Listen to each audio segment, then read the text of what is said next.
আজকে চাল কুমড়োর তরকারি করব মাছের মাথা দিয়ে। চলুন রেসিপিটা দেখে নিই।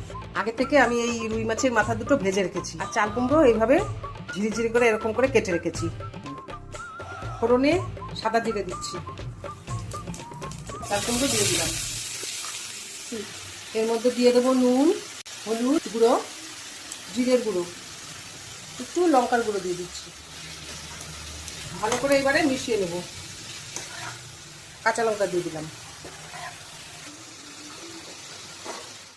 চাল কুমড়োটাকে আমি ভালো করে 5 মিনিট কষিয়ে নিলাম। চাল কুমড়োটা যখন এরকম হয়ে আসবে শুকনো শুকনো, তখন আমি জল দিয়ে দেবো।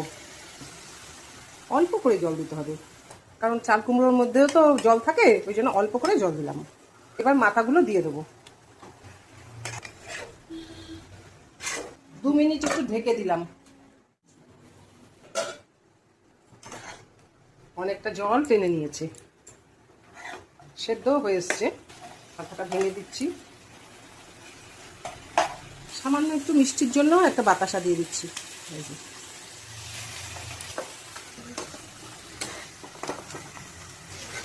এই দেখুন, একদম জল টেনে গেছে আর পুরো রেসিপিটাও হয়ে গেছে। এই রেসিপিটা আপনারাও বানাবেন। ভিডিওটা ভালো লাগলে লাইক, শেয়ার, কমেন্ট আর সাবস্ক্রাইব অবশ্যই করবেন, জানাবেন কিন্তু।